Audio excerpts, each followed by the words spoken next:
So before we get today's video started, I want to say a massive thank you to Matt, who's my business partner and also a good friend of mine. And we've been working together for the past couple of weeks trying to get merch sorted for you guys. We finally have the RHD hoodies ready on the Rex HYT website for you guys to pre-order. I'm super excited for that stuff to get out. We'll go upstairs in a second. I'll show you exactly what the hoodies look like. So they're available right now in the description just down below. You can click that link and it'll take you to the website. Unfortunately, we can only do pre-orders right now because we don't have enough stock. The inventory we currently have is very small and it's only to sort of promote. So if you order one now, expect one in a couple of weeks. As soon as you get enough stock, expect them to come straight to your door. We also have a mod for this thing, but we'll talk about that in a sec. As you can see, our inventory isn't that big. This is our current stockpile. Here's a better look at the hoodie though. As you can see, we've got the MR2 in the back, the first car I built with, of course, the V6 inside, the MR2. And if we turn this over, we have the RHD logo, MR2 SW20 3VZ FE hoodie. That's what this hoodie represents. So, the title of this video is the first ever mod for the Toyota Chaser that I'll be installing myself. I'm super excited for this. This is my first ever boosted car. Can you guess what it is? Can you guess? We have picked up a GFB boost controller, a Go Fast Bits boost controller recommended by the legends themselves from Mighty Car Mods, Mighty and Moog. They reviewed one of these years ago and it seems as if GFB have continued making some great products, and we're going to be installing this GFB boost controller in today's video. Well, attempting. I'm going to see if I can do it myself without any help. I've never done this before.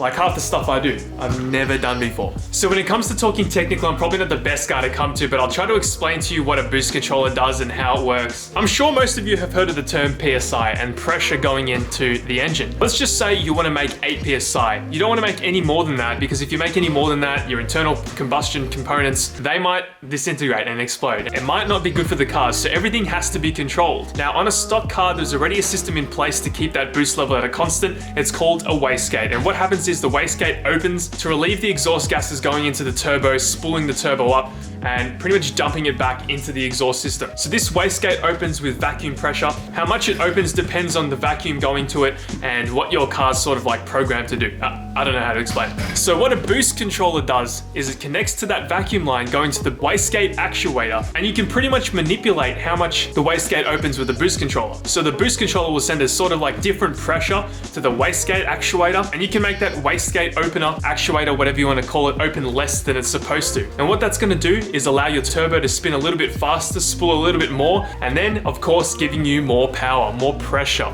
more PSI if you so will. I hope that makes sense, but we have an electric boost controller. You can get manual ones where you mechanically adjust it by spinning sort of like a mechanical spinner, but we have an electrical one, and what this is going to allow us to do is control the boost on the fly in the car without having to go back into the engine bay and clicking up and down, blah blah blah. This is going to be such a simple solution. I've never installed one of these before. I don't know what I'm doing, but we got YouTube to help, just like I'm helping you.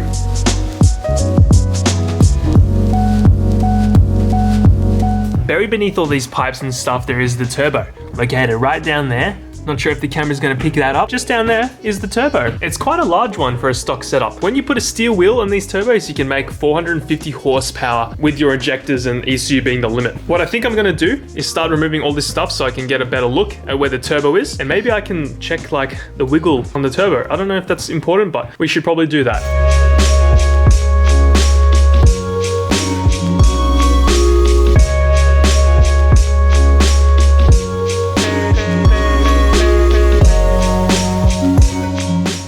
So So we've taken the intake pipe off, which includes that pod filter that I need to clean. And we get access to all these lines over here. And you can see, this is the turbo right here.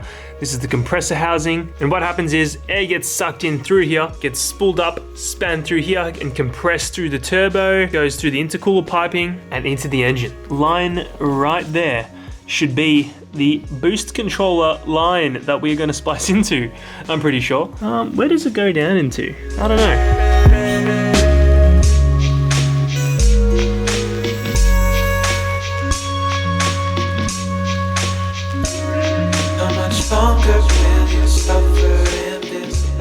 Time-lapse is always super deceiving because that was like an hour and a half of me working, but that was probably only like a couple of seconds for you guys. But I removed the J pipe. As you can see, it's gone and it's shaped like a J. That's why it's called a J pipe. And now we finally have more access to the boost lines. As you can see, we can fully get access to that actuator right there.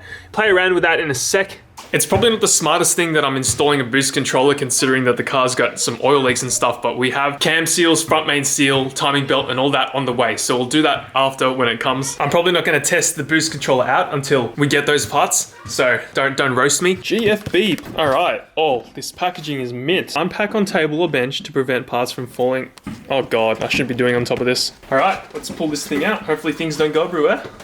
Ooh.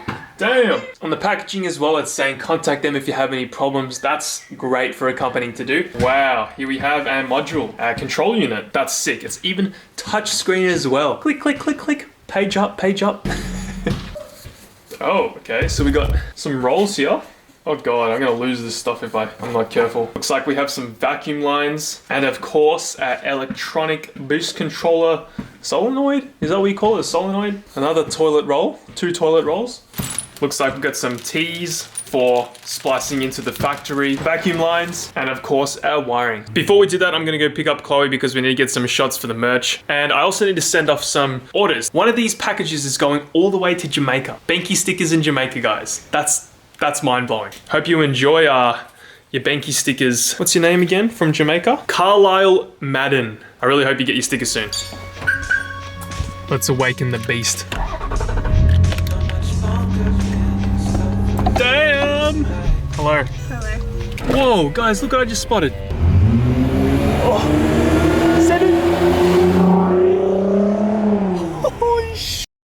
That is goals right there.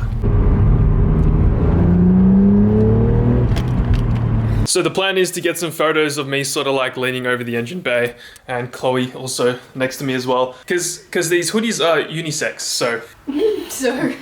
So anyone can wear them. I just look like I'm going to attack your car. Why have you got a hammer, Chloe? I don't know. Chloe's just arranging the merch on the MR2. This photo shoot is going incredibly interesting. What is with my hair? I don't have a t-shirt on right now because that's what I was wearing for the drop. Instead of being smart and bringing something down. True. We've finally finished the photo shoot. I don't know how well they're going to turn out because this lens is really bad in low light. It's got an f-stop of 4, so it's pretty ISO-y. I don't know. I'm gonna start working on this tomorrow night because I've got work tomorrow. Look, she's got my other camera now. Yeah, so we're just gonna start working this. We're gonna continue where we left off just before, and I'm gonna try muck around, get this boost controller installed and working. What the hell, dude? No, there's no way this is yours. There's no way. There's no way this is yours. What? No. What the? I didn't know you were getting it now. I was meant to get it tomorrow. What the? What the? That's crazy. Dude, I can't believe you have it now. All right, go. I'll see you after. See you, dude.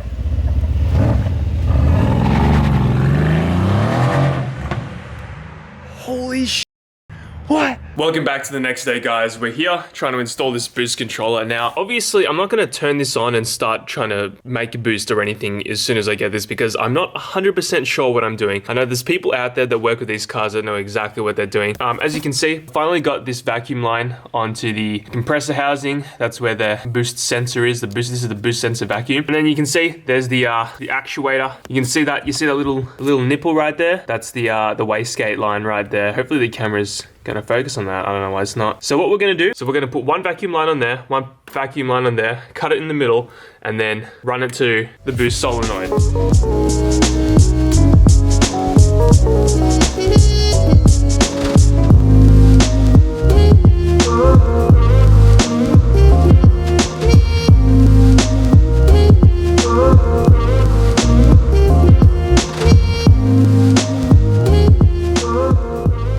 Okay, I've put everything back together, the J-pipe's back on, intercooler piping is back on, and we've got the intake back on. And I've done this because I want to see exactly where this is all located so we can get a good location for this boost solenoid. It's in a pretty good spot right now, and you can kind of see why I needed to take this all off to get those vacuum lines on. It would have been impossible to get these vacuum lines on onto the turbo and wastegate without taking this all apart. And I'm sure there's some people out there who've done that, but you know, man, good job.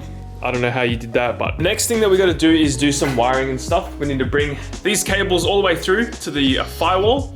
We need to bring them all the way into the interior. I don't know how I'm going to do that. I just got to look for like a little grommet inside the engine bay. And we also got to mount this vacuum line up all the way going to the gauge inside, which is kind of strange. I didn't know that was a thing. Just feeding my plugs through, feeding my wires through. There we go. Come on. That's sad. Oh, look at this, man. It's got the new car. Drake and his C63S. Whoa. Jesus Christ. See you soon, alright? All right, catch you, bro. Well, this might look ugly. We've managed to find a power source for the boost controller. There's this random little plug that I found that's kind of just like plugged into this right here. I have no idea why it's covered or anything, but there's this like hidden panel right here, and this plug doesn't connect to anything. But I found out that one of these triggers on when the ignition is on, so I'm gonna use this cable. If you guys know what this is, please let me know. I'm super confused. We're gonna start soldering. We're only gonna use the red and black wire, positive for red, negative for ground, and the boost controller should turn on, start doing stuff. All right, guys.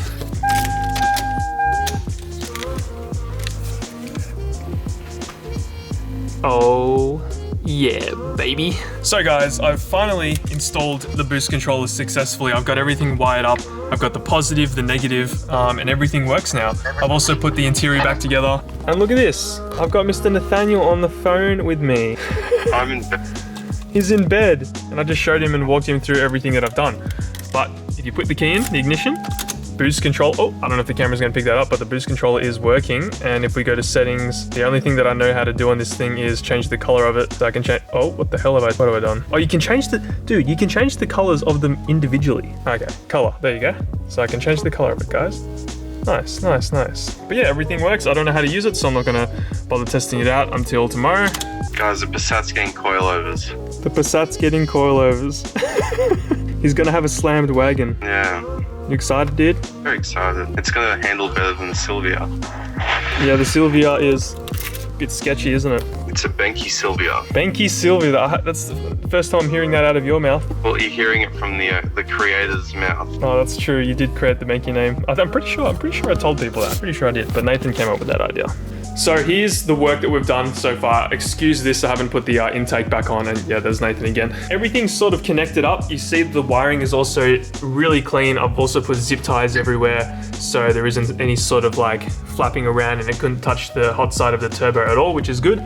But we do need to mount this solenoid properly, and we need to get these lines in a position where they're not gonna, touch anything hot. And if you come over here as well, we've got this boost sensing port vacuum line that's connecting directly to the boost controller on as well. So you can see that following itself around there, which is pretty messy right now, but it's functional and it's gonna do the job. But we do again need to check that and make sure that there's no sort of it's not touching anything hot. Other than this intake not being on, it's pretty much ready to go. Yeah. What are you thinking, Nathaniel? So there you go, guys. That's my first ever modification on the JZX100. I'm super excited to finally be able to say that I've done a modification to this car. Of course, we do have the manual transmission just sitting there waiting to go in. Yeah, boost controller is in, so that's something that I won't have to do in the future. And I'll be able to play around with the boost and stuff on the stock turbo and hopefully not blow anything, hopefully not overboost, hopefully make some good sounds, hopefully make some good power. What do you call it? It was harder than I thought, and I hope you guys understand exactly what I I was explaining before about how a boost controller works. How many GANs was the boost controller, Rex? How many GANs? Exactly, how many GANs? It was 0.035 GANs. GANed. It's a GANed. It's like 2 a.m. I've been editing this video for like too long. This is the amount of cuts that we go through in a video. Just sus that. So before we end today's video, I want to say a massive thank you to you all, because without you, we wouldn't be able to make merch, we wouldn't be able to sell stickers, and I want to say a massive thank you again. Thank you again, being part of my life, being part of my channel. I'm just super hyped with what's to come. This is just the beginning. You guys are here for the first thing that I've ever done with merch on this scale, and I'm just so grateful. I'm incredibly grateful for what we have done. Of course, if you decide to purchase some of this stuff, it goes directly to build stuff, to build cars, to provide content for you guys. It also pretty much helps me achieve the goal of being full-time at this YouTube stuff. I honestly would love that, and I'm slowly seeing that becoming a reality every time I upload a video. It's incredible, the amount of support, the amount of likes that I get. It's so nice. So thank you all very much. Before we go, rexhyt.com, link in the description if you want to help out, if you want to get some sick merch, all the different sizes, obviously not here. And I do want to remind you all that this is a pre-order, so if you do purchase the stuff, you're gonna have to wait a couple of weeks to actually receive the product, but we're working through that, and hopefully the next drop we can make things a little bit easier. It's the first ever time we're doing this, guys, so. And I think we'll end this video off with something a little bit inspiring. People really respected the way that I talked about failing, and it's something that I go by. I love failure, because when you fail, you learn something. I wouldn't be who I am without failure, so I'm grateful for all the times that I've failed and learned from it. If you're out there trying to start something, you're gonna make huge mistakes. You're gonna screw up so many times, over and over. You're gonna be in the position where I am, possibly, you know, experimenting with things, spending money that you shouldn't spend. At the end of the day, it's a lesson learned. Thank you guys so much for watching, and I'll see you in the next one.